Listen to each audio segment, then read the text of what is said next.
¿Cómo están? Buenas noches, bienvenidos a Hoy Nos Toca. Arranca una nueva semana y nosotros estamos para contarte todo lo que acontece en el país, ¿no? ¿Qué está pasando con el conflicto del gremio de los neumáticos, ¿no? Empresas que dicen que se van del país, que por lo menos suspenden la producción. Y esto por un conflicto gremial, un conflicto salarial, que no es de 4 o 5 días, sino que lleva mucho tiempo de debate, de paros sorpresivos. Bueno, finalmente hubo un intento de toma de planta, bueno, distintas situaciones como suele suceder en la Argentina, y esto ha generado preocupación porque empieza ahora los problemas en escala, ¿no? Los neumáticos ya subieron de precio. Leandro Dario nos va a contar un poco eso.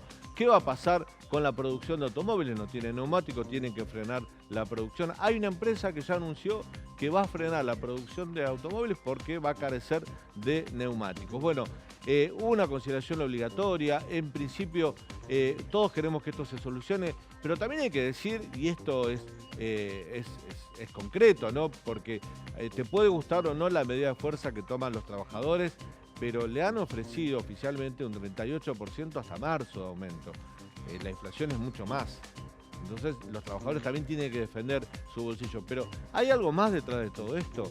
Hay un conflicto gremial, salarial, pero que esconde un conflicto de relación del sector con el gobierno, ya que todos los sectores hoy vieron que a partir del dólar soja, si el gobierno quiere, te puede privilegiar ciertas cuestiones sobre todo para importar, para obtener dólares. Bueno, ¿qué puede haber detrás de todo esto? Porque a lo mejor hoy los trabajadores del gremio de los neumáticos pueden ser rehenes de un conflicto empresarial o de un conflicto de una relación o de un pedido sin respuesta de parte del gobierno hacia ese sector empresario. Está con nosotros el legislador porteño Gabriel Solano, del Frente de Izquierda de los Trabajadores. Con él vamos a hablar de esto, vamos a hablar de la ACAMPE que se viene ahora.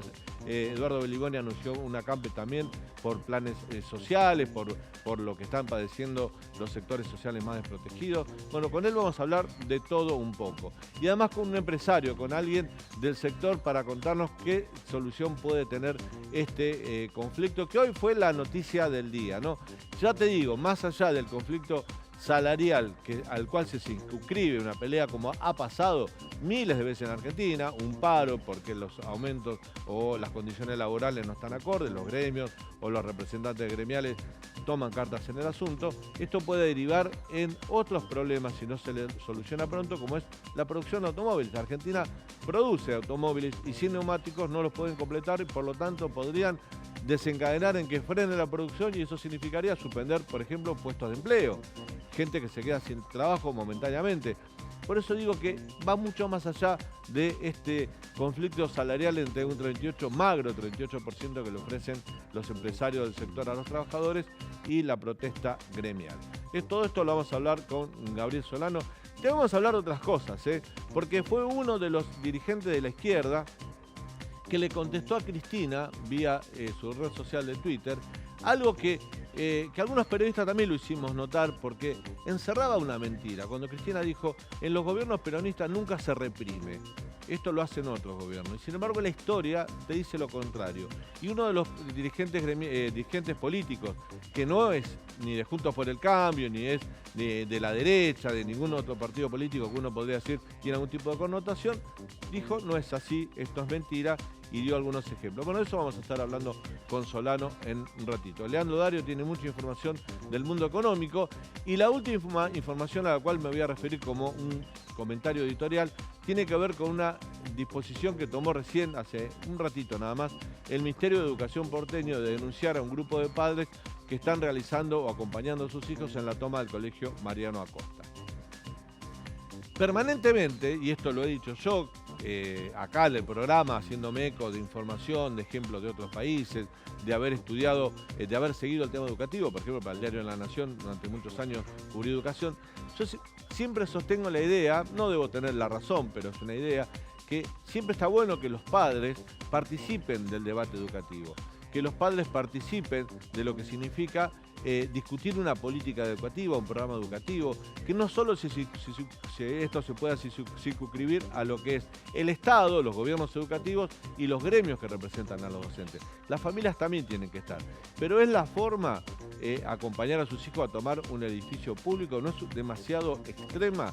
Los chicos, los alumnos, tienen que discutir los contenidos educativos, que el Estado, los especialistas, los programas educativos se presentan. No, a mí me encanta que en la Argentina tengamos colegios con centro de estudiantes, que funcionen, que tengan una representación gremial, que puedan hablar frente a las autoridades de las escuelas sobre condiciones laborales, relación con los docentes, relación sobre el trato, el bullying. Hay un montón de cuestiones en las cuales los estudiantes tienen voz y voto. Yo pongo en duda, y lo digo con mucho respeto, que los chicos, estudiantes, que todavía se están formando, puedan opinar o pretendan opinar y participar en una mesa de discusión con voz y voto sobre los contenidos educativos, ¿no? Eso es tarea de adultos. Esto sucede en todas partes del mundo, no deberíamos ser la excepción. Y respecto a la toma de los colegios, esto que se ha dado mucho en la Argentina y siempre se da, este es un caso muy atípico porque la toma de colegios siempre se da previo a algunas elecciones, en un proceso electoral. La toma de colegios, a veces hay que ser muy cuidadosos, sobre todo padres que incitan a los chicos a hacerlo, porque ya hemos tenido malas experiencias. Ustedes recuerdan que en el Colegio Nacional Buenos Aires una chica durante una toma sufrió un abuso. Eso generó una denuncia policial, que adultos que no son parte de la comunidad educativa, que no son docentes, que no forman parte de esa comunidad educativa, vayan a dormir. Yo digo adultos, hoy en día un joven de 20, 21 años que milita en un determinado partido político y va a respaldar la toma quedándose a dormir en un lugar donde hay menores, es un adulto que está compartiendo un ámbito privado con menores sin la anuencia de las autoridades que deben velar y respaldar la seguridad de esos chicos. Hay temas que merecen mirarlos desde otro lugar, no solo hay una bronca, los pibes se enojaron, cortaron la calle, tomaron la escuela y está bien. No todo está bien. Debe haber alguna falla también del Estado en cuanto a abrir los canales de diálogo, no me cabe la menor duda. Debe haber diálogo permanente, se deben atender las cosas que se pueden mejorar y que se deben mejorar. Pero atención con las tomas en los colegios cuando se hacen prolongadas, porque sobre todo en la Ciudad de Buenos Aires hemos tenido, acá sucede mucho más. En la provincia de Buenos Aires, la verdad que, digo, no se puede tapar el sol con un dedo. La situación edilicia de los colegios de la provincia de Buenos Aires es infinitamente peor a lo que son los colegios de la ciudad de Buenos Aires, mucho peor. Sin embargo, no hay tomas porque no hay tanta participación política de parte de padres, de familia. Hay otros problemas, quizás, otros problemas mucho más graves. Sí, por ejemplo, para que funcione el comedor, el merendero. Hay chicos que van a la escuela también a buscar algo más que educación, producto de la crisis social y económica que atraviesa la Argentina. Pero hay que hacer un llamado a la reflexión cuando se promueve una toma de una escuela y en esa toma no hay autoridades educativas de la escuela, no hay docentes, puede haber padres, pero hay gente ajena a la escuela. Eso no se debe permitir.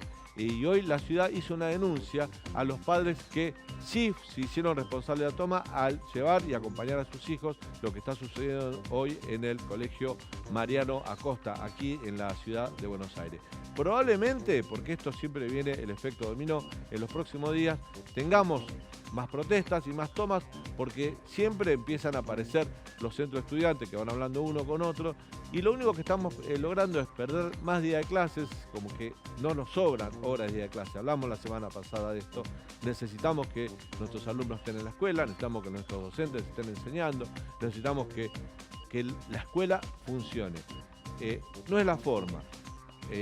Tomar una escuela y permitir que dentro de esa escuela, de esa toma, participe gente que no pertenece a la escuela. Porque después pasan cosas graves que pueden tener derivaciones penales y quién se hace responsable. Porque después todos miran al Estado, pero cuando tuvieron que comportarse como padres, en algunos casos, como adultos responsables, no lo terminaron haciendo. Quédate con nosotros, vamos a estar hasta las 22 aquí en el canal de la ciudad haciendo Hoy Nos Toca. Demostramos que el arquitecto Kirchner nunca intervino y que tampoco debía hacerlo en ninguna de las etapas: licitación, adjudicación, contratación, financiamiento, control. Entonces la reciente acusación por incumplimiento de los deberes nos sorprende de algún modo en el alegato. A mí me han amenazado y también han amenazado a familiares de estudiantes que están en la toma. Ni la asignación universal, ni las jubilaciones mínimas, ni el salario mínimo vital y móvil aumentan por encima de la inflación. Eso es una mentira que el gobierno dice constantemente y que deteriora todos nuestros ingresos. La situación en el gremio de neumático es un conflicto que ha llegado a un nivel insospechado. Hace 4 meses terminó la conciliación obligatoria, hay un reclamo salarial. Los trabajadores tenemos un claro atraso salarial. En Pirelli un armador cobra 475 pesos la hora.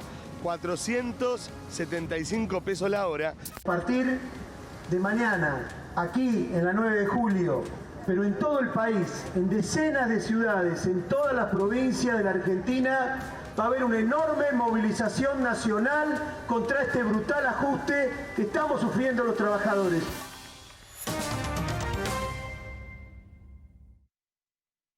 Bien, arranca el programa. ¿Cómo te va, Leandro? ¿Cómo estás, Daniel? La economía, va a haber dólares, todos los sectores empresarios quieren un dólar particular. A partir del dólar soja está el dólar software, el dólar Qatar, el dólar, bueno, después podríamos hablar si puede haber un dólar neumático también, pero cada uno está pidiendo un dólar preferencial, ¿no? Esto es producto de esta disparidad que hay entre los dólares financieros, por no decir el dólar blue, que es ilegal, y el dólar oficial, ¿no? Sí, claro. Recordá, Daniel, que este jueves se termina el dólar soja, según lo que dijo el Ministerio de Economía. No se va a renovar.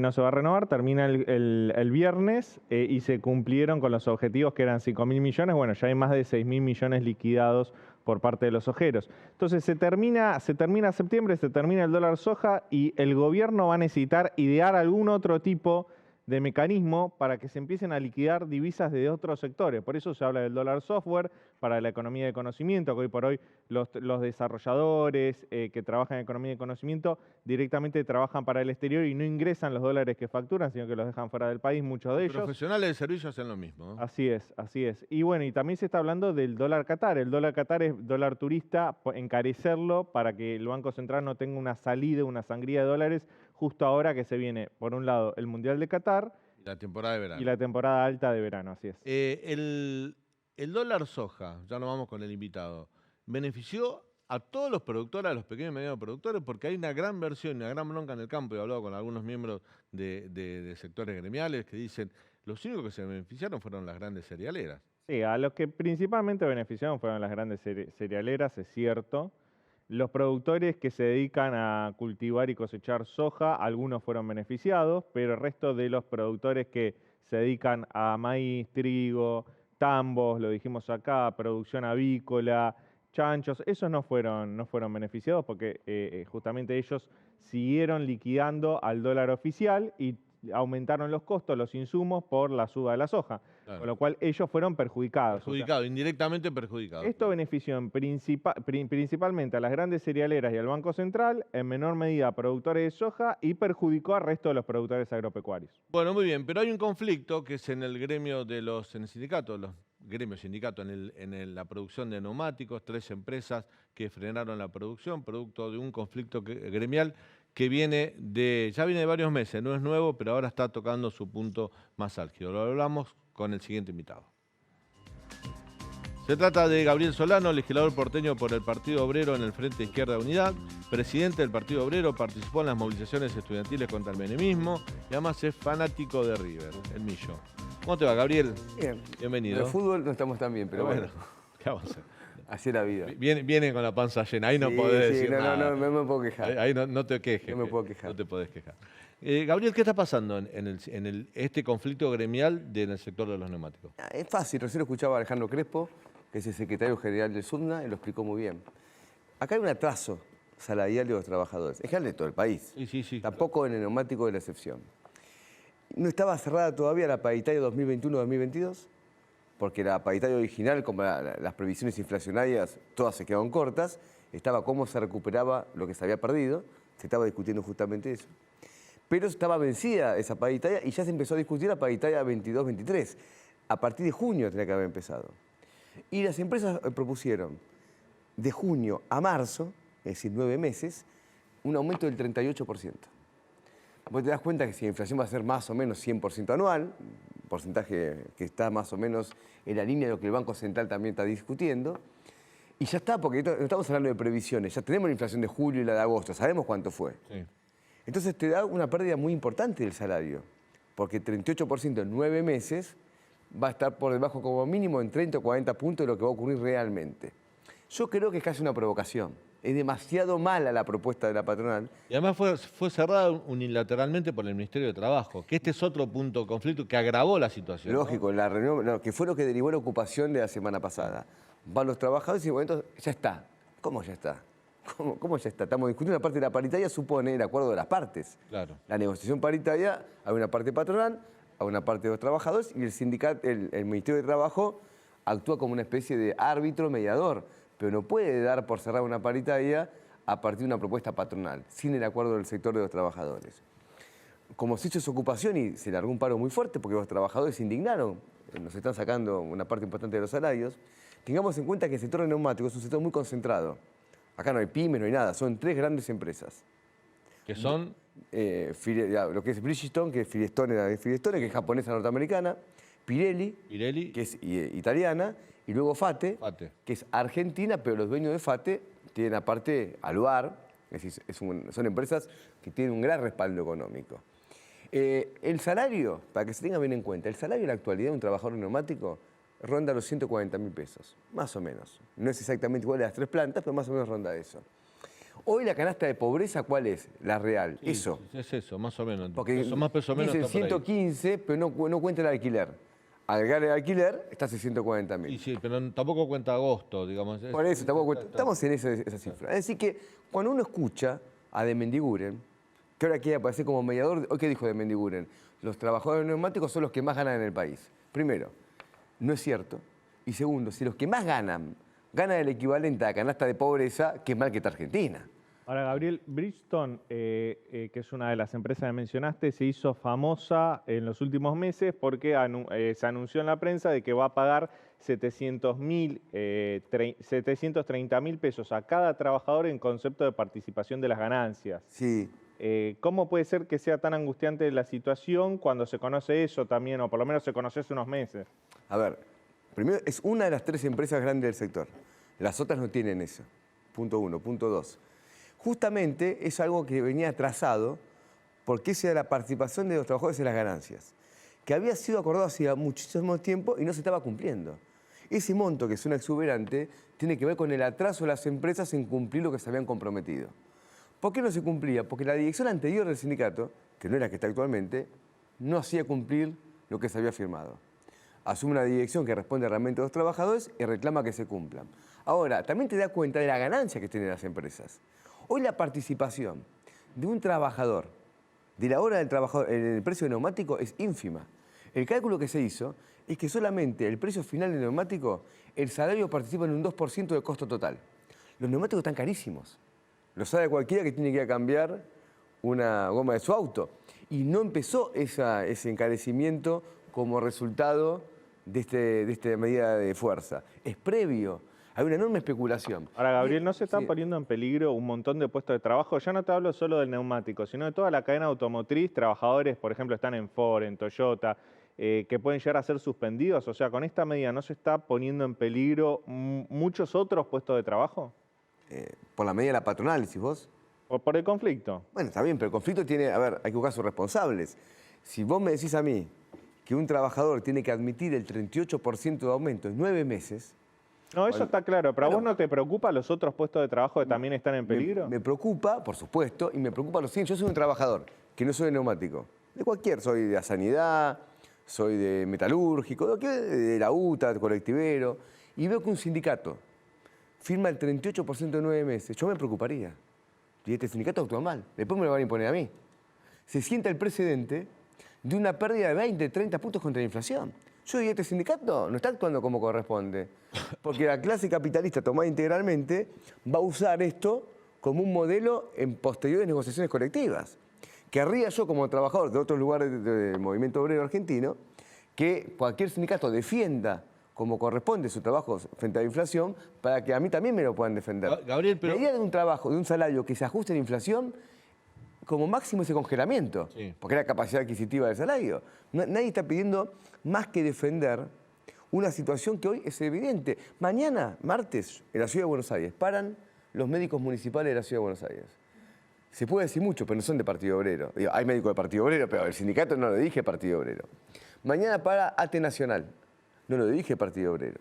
Mañana se moviliza en la Ciudad de Buenos Aires concurrentes y residentes, enfermeros. Hay de todo. O sea, lo que está pasando en Argentina es que la inflación galopante que tenemos se ha convertido en el vehículo de la reducción del salario, de las jubilaciones y del gasto social del Estado. Entonces, está cambiando el clima social. Y es lógico que así sea, porque este ajuste no va a pasar tan gratuitamente. Gabriel, ¿puede ser que detrás de este conflicto es tan baja la propuesta que les hace el sector empresario a los sindicatos, a los trabajadores, que se cierre unilateralmente la paritaria? Porque dentro de todo, no digo que todos estamos perdiendo frente a la inflación, todos los asalariados han perdido, porque de hecho el solo hecho de correrla de atrás te hace perder. Obvio. Esa vez vas perdiendo. Hay algunos sindicatos que han conseguido grandes paritarias, bancarios, camioneros. Y al final perdieron igual. Pero a la larga terminan perdiendo Todos igual perdieron. porque terminan corriendo a la inflación de atrás. Y otros que ni siquiera obtienen esos números, ya perdieron por acuerdo y encima siguen corriendo de atrás. Pero esta situación es muy llamativa por la baja propuesta y por la forma que se cerró de golpe. ¿No pensás que también hay una especie de presión utilizando el conflicto gremial de este sector empresario hacia el gobierno ante la necesidad de conseguir dólares para importar insumos, un dólar presidencial? Es una sospecha que los trabajadores tienen, porque es tan mala, como decía la propuesta, es tan, ¿cómo se puede decir?, fuera del sentido común, que empresas que tienen capacidad económica ofrezcan 38% en 9 meses, que dice, bueno, algo raro tiene que haber. Ahora, bueno, es así. Ahora, ¿qué pasa? Mañana no, de Meniguren, que es el secretario de Industria, pidió una reunión, todavía no la concretaron, pero hay que ver toda la cadena de valor. Ahora, sabemos muy bien que hay una gran disputa de las empresas por quién se hace los dólares para importar, porque importan a 140. Y cuando importan a 140, el dólar, ¿no? Acá lo venden a precios como si fuese blue. Claro. Las empresas que logran importar, luego cuando esas importaciones las pueden finalmente concretar, acá lo traducen en el mercado interno a precios que están muy por arriba. Es decir, obtienen beneficios extraordinarios. Extraordinarios los beneficios que se obtienen en Argentina de empresas multinacionales. Porque claro, la diferencia es enorme. Esto que pasó ahora con el campo. Vos fíjate, el ajuste es para el laburante. Pero a los sectores de la soja le dieron $1.200, lo cual es el peor negocio. Yo nunca vi. Mirá, vamos al chino acá a la esquina. Preguntarle al chino acá a la esquina, ¿vos comprarías algo a 200 y lo vendés a 140? ¿Qué dice el chino? No, voy a quebrar. Claro. Bueno, el Banco Central hizo eso. Compra 200 el dólar y lo vende a 140.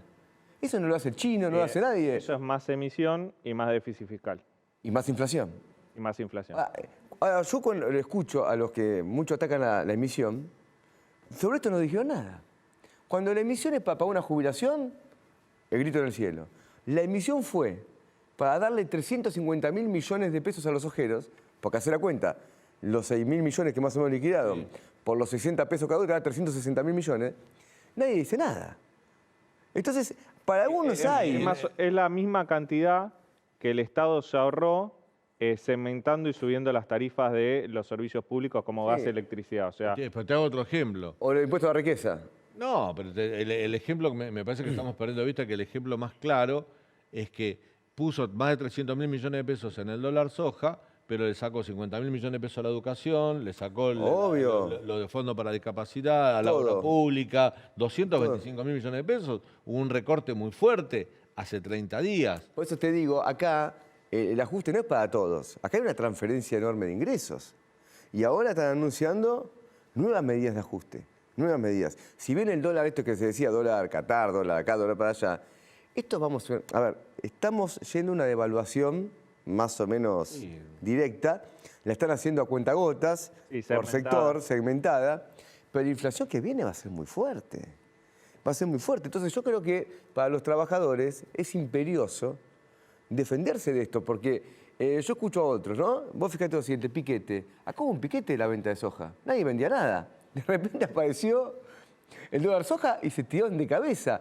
Y muchos productores le vendieron a las cerealeras al precio de 140, ¿no? 140, las cerealeras son las que especularon con eso. Claro, o sea, le vendían a 140 y ellos vendieron a 200. Claro. Ahora, el piquete ese de la cerealera, claro, no es un piquete, ¿cómo te puedo decir? De gente tocando el bombo, choripán, no, es un piquete más sofisticado. Pero había un piquete. Ahora apareció la guita. Cuando venga el dólar para otros sectores económicos, aparece la guita. Entonces, Al laburante, mi mensaje es, no nos dejemos chantajear. Gabriel, hablando de piquete, mañana ahí lo veíamos en el clip de voces a Eduardo Beliboni del Pueblo Obrero. ¿Qué va a pasar? Bueno, lo mismo. Mirá, el movimiento... ¿Pero por qué esto? Sí, Digamos, sí, porque sí. si el gobierno había recortado algo así como 300, no sé cuántos planes sociales del Plan Potencial de Trabajo, pero después dijo que fue para atrás. A ver, el reclamo es, todo el tiempo hay recortes, porque ¿qué pasa? Hay gente que se muere, hay gente que consigue trabajo, ¿se entiende? Hay gente que se muda a otro país. Hay una caída de los planes, como te puedo decir, vegetativa, por llamarlo de algún modo, ¿no? En tanto, insisto, gente que el desocupado no es una condición permanente. Uno está desocupado, consigue trabajo, lanzaste curso de base de datos, se te cayó el plan. Te fuiste de otro país, lo que sea. Gente que fallece, diferentes situaciones. Entonces siempre van cayendo dos planes. El gobierno cerró el ingreso de nuevos planes. Luego, los montos son absurdos, son 22.000 pesos. Obviamente son montos bajísimos, 22.000 pesos hoy. Una familia no vive una semana, no un mes, una semana con 22.000 pesos. Y lo tercero, la asistencia alimentaria a los comedores es gravísima. Hay un ajuste en la asistencia alimentaria a los comedores. Un ajuste muy, muy significativo. Y los comedores populares, lamentablemente en Argentina, se han convertido en un lugar donde come mucha gente. Porque con los salarios que existen... Hay gente que están incluso con trabajo formal. Lógico, lógico. Entonces acá hay un ajuste por esa vía. Se han hecho diferentes tipos de peticiones. Hasta ahora no hubo ninguna respuesta. Y lo que dice el Ministerio de Desarrollo Social es vayan a hablar la Massa porque se sentó sobre la caja. Y no hay. Cuando Massa fue a Nueva York, se sacó la foto, le palmeaba la espalda. Él fue con abajo del brazo, llevó un ajuste de verdad, lo que vos decías antes. Un ajuste que recién empieza en Argentina. La protesta arranca mañana frente al Ministerio de Desarrollo Social. ¿Va a haber acampe o no? A ver, yo lo que aspiro es que el gobierno resuelva esto rápidamente. Es decir, son reclamos demasiado simples y fáciles de resolver. La asistencia alimentaria a los comedores, hay compromisos que no se cumplieron. El tema de una apertura de planes sociales a sectores que ya presentaron su requerimiento, en tanto cumpla las condiciones que el plan social prevé, ¿no? Me refiero también. ¿Es selectivo el ajuste cuando depende de la organización social a la cual le quitan o le dan? Sí, pero yo creo que el ajuste hoy es muy amplio. Mira, está impactando en la base del gobierno. Pero digo, si hay algunas, porque hay algunas organizaciones sociales que no protestan, como el Pueblo Obrero o como Barrios de Pie. Bueno, pero porque están de otro lado del mostrador. Bueno, por eso mismo, pero a lo mejor ellos consiguen más que lo que dan ustedes. Pasó otra vez un hecho que fue gravísimo, que es que hay chicos que recibían una beca por estudiar. Sí. El gobierno la recortó. Le sacaban, tenían un plan social y la beca. La beca eran 5.000 pesos, el plan social 22.000 pesos. Todos eran 27.000 pesos. Estamos hablando de cifras realmente bajas, ¿no?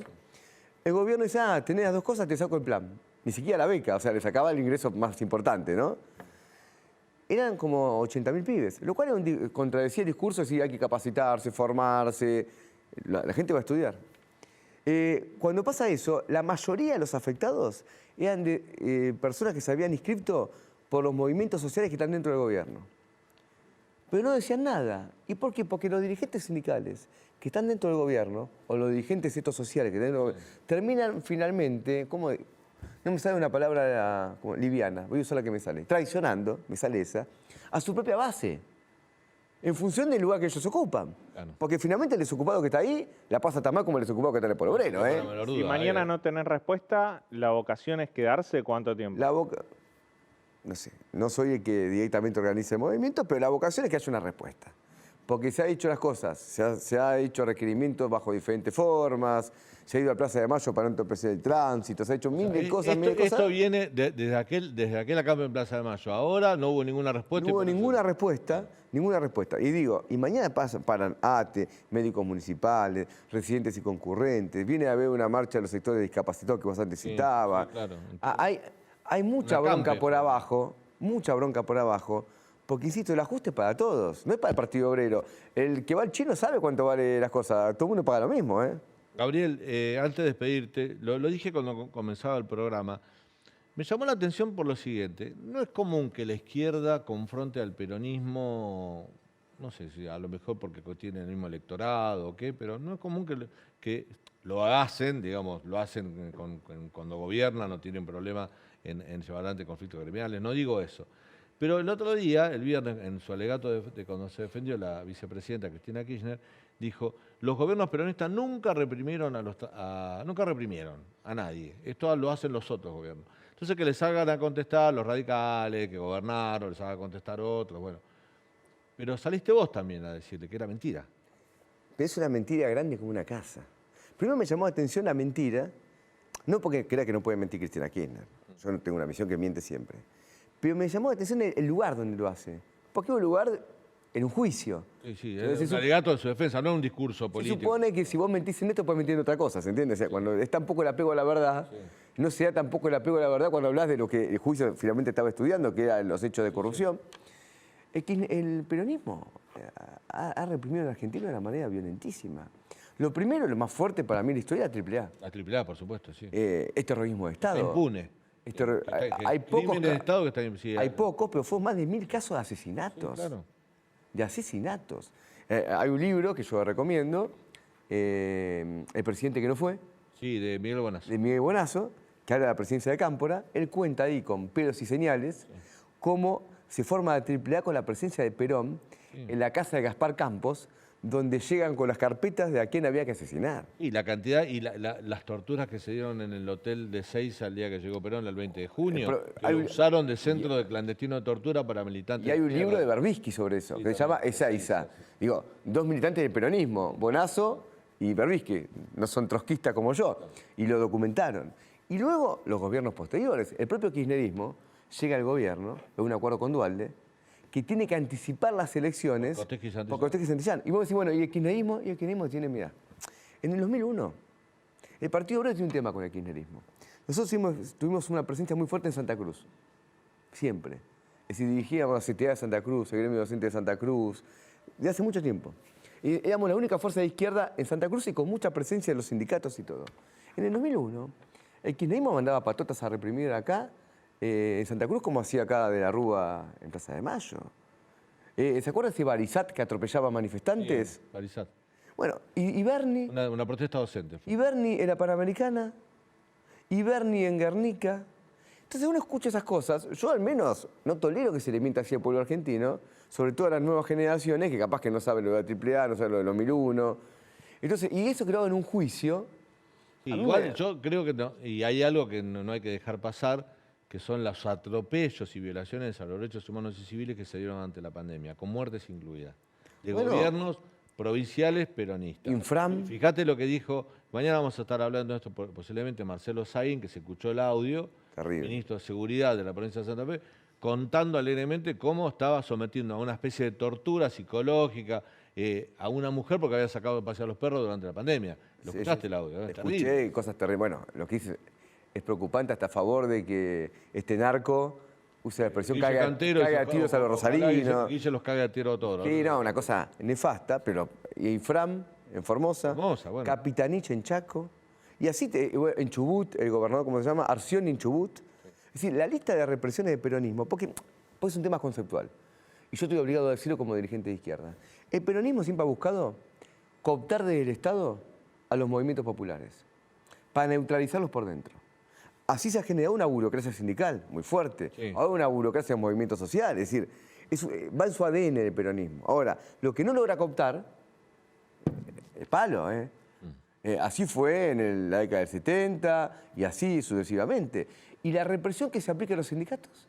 Sí, bueno, también, digo, no, nos quedamos sin tiempo, pero también podríamos hablar de la década del 90, que era un gobierno peronista, porque a Menem para ahora no se lo reconoce. Bueno, pero entonces no hay ningún peronista, porque si López Rega no fue peronista, Isabelita no fue peronista, Menem no fue, entonces ¿quién es peronista? No hay nadie peronista. Entonces olvidemos de hablar de peronismo, porque finalmente ningún peronista fue peronista. Claro. Y yo te digo, en los sindicatos, yo recuerdo muy bien cómo mi compañero Mariano Ferreira, un compañero que yo conocía directamente, era militante de mi partido, yo lo conocía, un compañero muy... Pero Daza estuvo preso por eso, ¿no? Sí, pero era peronista. Claro. Y en los sindicatos impera una ley de fuerza, porque son patotas las que dirigen estos sindicatos. Muchas veces a punta de pistola. Sí. Con la anuencia del Ministerio de Trabajo, y yo tengo las fotos ahí grabadas de Cristina con Pedraza con el gorrito puesto. Entonces hay que hacerse cargo y no ir a victimizar su lugar. Y en relación al juicio todavía lo hablamos, pero yo no tengo dudas que hay, mira, una manipulación de la justicia y corrupción de la propia Cristina. Las dos cosas para mí conviven en el mismo acto. Gabriel, gracias por tu visita. A ustedes. Un gusto tenerte en el programa. Bueno, vamos a ir a un breve corte. Cuando volvamos vamos a hablar con un representante gremial del sector de los neumáticos, porque no lo tomes este conflicto de neumáticos, ojalá se solucione pronto, como algo que va a quedar nada más en una pelea salarial entre 3 fábricas y un gremio, porque esto puede traer repercusiones hacia otros sectores, como bien hablaba Leandro, y puede costar puestos de trabajo en otros sectores que necesitan de la fabricación de neumáticos. Ya volvemos.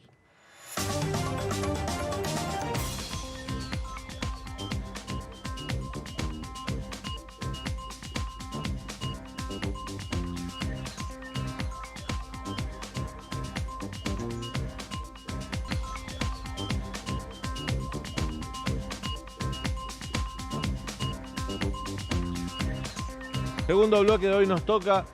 Leandro, un poco para insistir con esta idea, ¿no?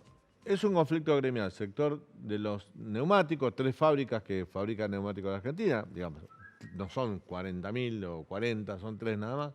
Conflicto con los sindicatos, paro, tomas de fábrica, el Ministerio de Trabajo que cierra una paritaria, recién hablamos con Gabriel Solano de lo incómodo, pero tenemos que empezar a preocuparnos por las consecuencias que trae hacia otros sectores este conflicto. Claro, este conflicto lleva ya 4 meses y ya está irradiando hacia otros sectores de la cadena automotriz. De hecho, las principales automotrices que están en la Argentina están alertando sobre la posibilidad de empezar a suspender turnos de personal porque no tienen justamente neumáticos para producir nuevos vehículos.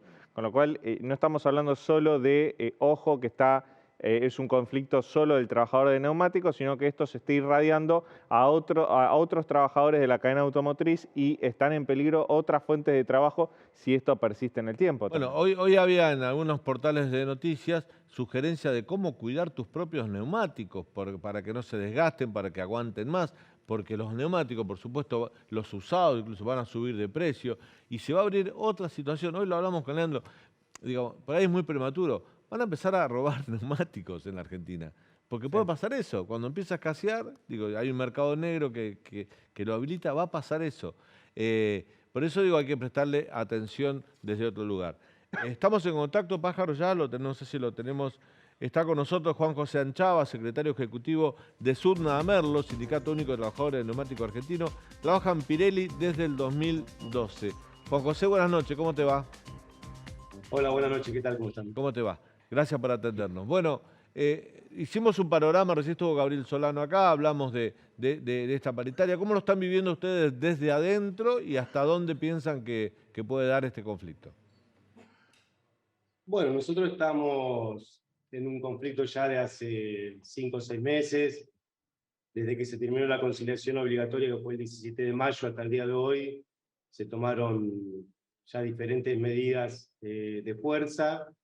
La patronal ya han ratificado su propuesta durante más de 25 audiencias y la propuesta que está hoy en la mesa es una propuesta la cual no satisface, digamos, la necesidad de los trabajadores, y en ese sentido hoy tenemos las plantas paradas en su totalidad, debido a que en la última audiencia las patronales, en una actitud, digamos, unilateral, han intentado cerrar las paritarias por sí solas, y el ministerio, que tiene que hacer de ente, digamos, de arbitrario, de arbitrar, también ha mirado al costado. Así que hoy fuimos a una audiencia donde pasamos al cuarto intermedio para el día miércoles, y en ese sentido siguen las fábricas totalmente paralizadas. El diálogo está absolutamente cortado porque también hubo como que la paritaria que vos hablabas, que en mayo fue cerrada unilateralmente. A partir de ahí, ¿hubo mesas de diálogo, hubo alguna otra contrapropuesta o todo está cerrado desde ese momento?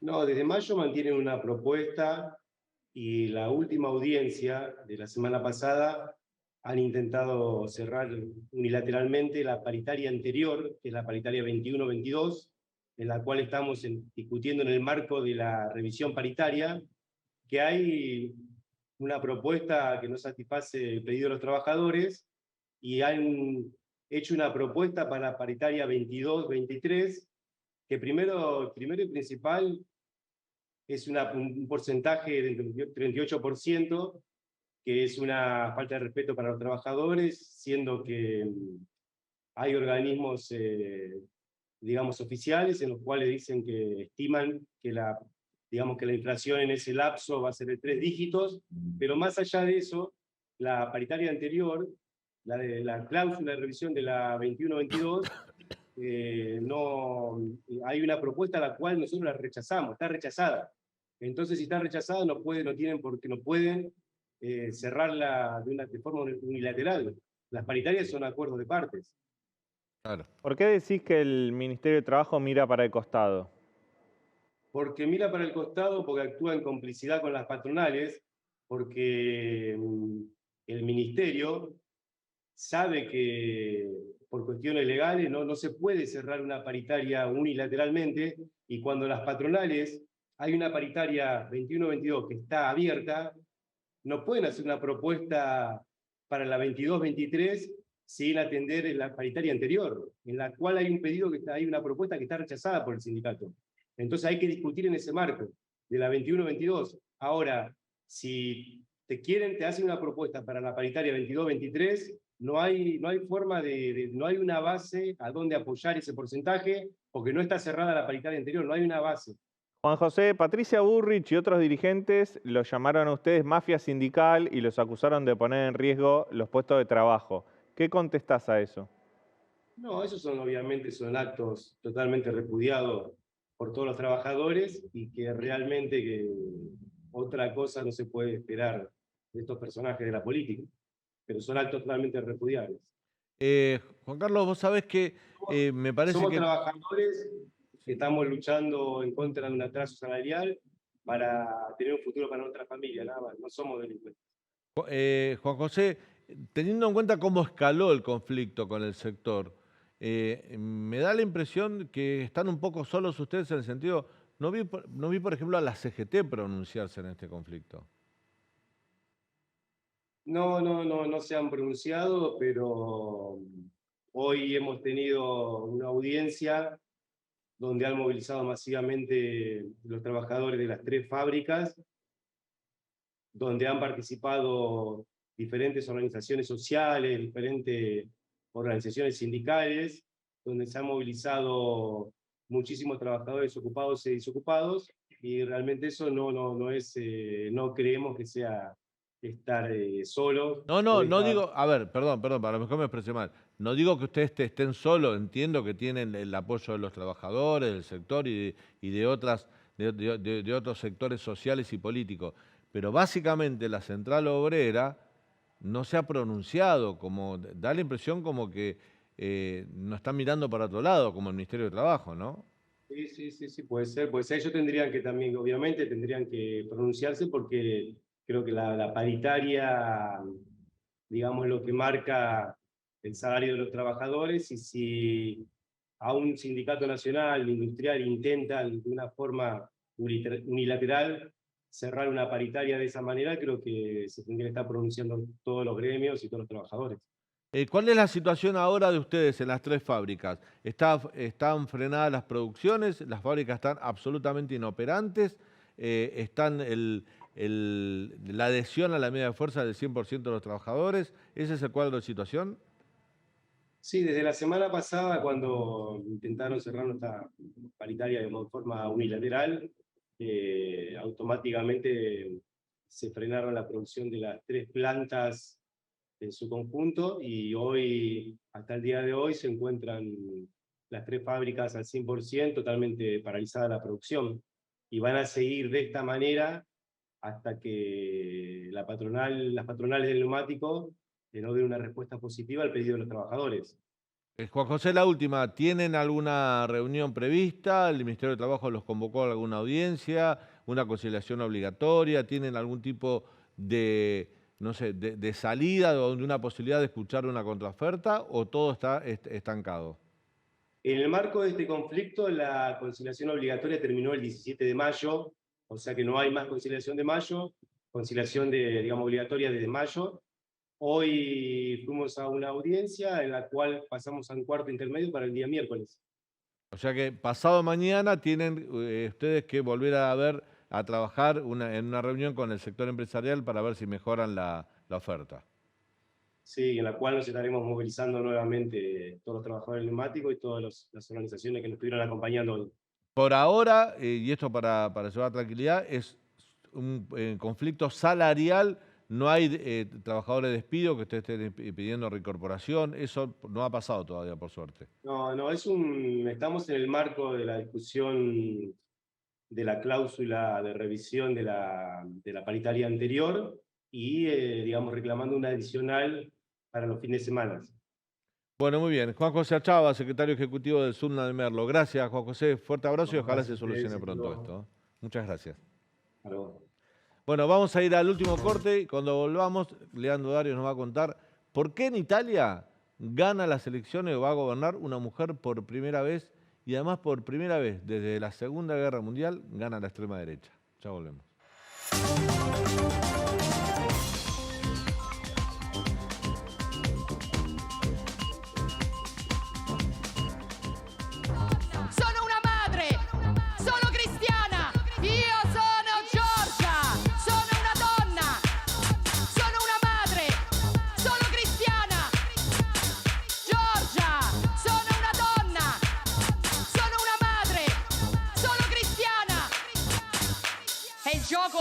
Del pensiero unico. Ci devono togliere tutto quello che siamo, perché quando non avremo più un'identità e non avremo più radici, noi saremo privi di consapevolezza. Bueno, ahí la vemos a Giorgia Meloni, la primera mujer que gana una elección y va a gobernar Italia, la primera vez que gana la ultraderecha desde la Segunda Guerra Mundial, con un discurso de ella que fue remixado con una especie de rap que fue parte de la campaña, donde dice, Giorgia, soy una madre, soy cristiana, digamos, como... Soy mujer, soy madre, soy cristiana. Madre, soy cristiana, poniéndose en un lugar también común, como una ciudadana italiana común, ¿no? Sí, Giorgia Meloni es, como decías vos, la primera primer ministro, porque lo va a hacer. Ahora el presidente Mattarella tiene que encargarle la formación de un gobierno. Italia es una democracia parlamentaria, como tiene mayoría en el Parlamento va a poder formar gobierno y ser primera ministra. Es la primera mujer de ultraderecha tenemos algunos, que llega al poder en Italia. Es líder del partido Hermanos de Italia, que sacó un 26% en esta elección. Hermanos de Italia es un partido... Muy atomizada la elección, porque con un 26% logra ganar la elección Pero ¿por qué la gana? Porque ella, el partido Hermanos de Italia, que fue creado hace 10 años, es un partido relativamente nuevo, forma parte de una coalición de ultraderecha formada por 3 partidos. Los otros son la Liga y Forza Italia, liderado por Silvio Berlusconi. De esa coalición, como si fuera una gran paso, el partido que más sacó votos fue Hermanos de Italia, con 26%. Por eso ella va a ser la premier de Italia. ¿Y su más? Sí, pero digo, de las 3, de la Liga, de Forza Italia y Hermano de Italia, ¿es el sector más radicalizado de derecha? Creo que la Liga es un poquito más también. La Liga es un poquito más de derecha. Digamos que Giorgia Meloni es una dirigente neofascista. ¿Por qué se dice neofascista? Porque ella empezó a militar a los 15 años con un partido que fue heredero del fascismo en Italia. Claro. Luego formó su propio partido, también fue ministra de las Juventudes bajo el gobierno de Silvio Berlusconi, una ministra muy joven, en 2008 tenía 31 años, ahora tiene apenas 43 años, sigue siendo una política muy joven. Es la primera mujer en llegar a ser premier de Italia. Dentro de sus propuestas o dentro de su discurso retórico rechaza la inmigración, tiene un discurso muy violento hacia el Islam, lo acusa al Islam de ser violento y por eso defiende el cristianismo como parte de la identidad italiana. Tiene una postura muy dura hacia lo que es la Unión Europea. No anunció... Esto significa que a muchos la veían como una aliada a Vladimir Putin y preocupaba mucho en Europa Occidental esto. Bueno, todos los movimientos populistas de derecha en Italia o de extrema derecha son aliados al Kremlin. Ahí el Kremlin como que los ha apadrinado y en algunos casos financiados. Entonces va a ser muy interesante la postura que tenga ella. Paradójico, ¿no? Que el Kremlin, la ex Unión Soviética, cuna del comunismo mundial, hoy apadrina los movimientos de ultraderecha de toda Europa, ¿no? Es curioso eso, ¿no? El principal rival geopolítico que tiene Rusia es la Unión Europea porque está al lado y es una forma que tiene Putin de intentar menoscabar el poder de la Unión Europea apoyando a estos políticos que en algunos casos quieren romper con la Unión Europea. Meloni todavía no ha declarado que va a romper, pero sí es crítica con los burócratas de Bruselas. Promete menos impuestos, menos presión fiscal. Sus rivales son la izquierda, el movimiento LGTB, el islamismo, como dijimos, la religión del Islam. Y acá es muy interesante analizar el peso que va a tener ella dentro de la Unión Europea. ¿Por qué? Porque Italia es la tercera economía más importante de la Unión Europea, luego de Alemania y de Francia. Hay que ver cómo ella se relaciona con Bruselas y si Bruselas le pone algún tipo de sanción. Porque vos recordás que la Unión Europea sancionó en su momento a Hungría y a Polonia diciendo que estaban violando la democracia y la Carta Democrática que conforma la Unión Europea. Bueno, Italia tiene mucho más peso específico dentro de la Unión Europea que Polonia y que Hungría, tercera economía de la región, como decíamos. Hay que ver hasta dónde llevan el enfrentamiento, tanto Meloni desde Roma como Bruselas a la hora de auditar las políticas impulsadas por Meloni. ¿Qué pasa si Meloni saca un proyecto de ley? Con Berlusconi. Claro, con Berlusconi, con Salvini, que es el líder de la Liga. ¿Qué pasa si Meloni saca un proyecto de ley que vaya contra las minorías sexuales? ¿Qué va a hacer Bruselas? Claro. ¿Va a castigar a Italia o no? ¿Qué pasa si Meloni saca un proyecto de ley para prohibir el uso de la burka y del hijab en los lugares públicos en Italia? ¿Bruselas va a tener algún tipo de sanción con Italia? Bueno, se abre como una especie de compás de espera entre las relaciones de Bruselas y de Roma. Vamos a ver qué pasa con esa relación, pero bueno, la extrema derecha ya llegó a un gobierno importante de Europa. ¿Podemos volver a ver la placa de qué propone Giorgia? Me parece, mira, primero me llamó la atención que es seguida por muchos jóvenes. Sí. Eso llamó mucho la atención. Bueno, el tema que escuchábamos recién la convirtió en un ícono pop. O sea, es un discurso de ella que jóvenes remixaron y lo convirtieron en canción. En los actos de campaña se veían muchos jóvenes, ¿no? Promesa de menor presión fiscal, rival en la izquierda, los movimientos LGTB, política, si querés, rechazo a la inmigración. ¿A quién te has acordado de la Argentina? A los libertarios. No todos los libertarios. No todos. Específicamente al sector de Javier Milei. Sí, ¿no? Javier Milei, sí. Tal vez con la diferencia de que el rechazo a la inmigración forma parte también de un discurso muy nacionalista de Meloni. Meloni, como otros líderes de extrema derecha en Europa, como Le Pen, tiene un discurso muy nacionalista, muy identitario, por eso subraya que es cristiana, subraya que es mujer, subraya de que está a favor de la identidad sexual, pero no de la ideología de género, que es siempre un cartel que pone la extrema derecha en contra de los discursos de las minorías sexuales. Es un discurso muy nacionalista, muy identitario y muy antiglobalista. Claro. Ahí le pega también a la Unión Europea. Excelente, Leandro. Bueno, nos vamos. Mañana, como siempre, 9 de la noche. Te esperamos aquí en el canal de la ciudad para acompañarte con esto que es Hoy Nos Toca, para contarte todo lo que sucede en Argentina y en el mundo. Hasta mañana.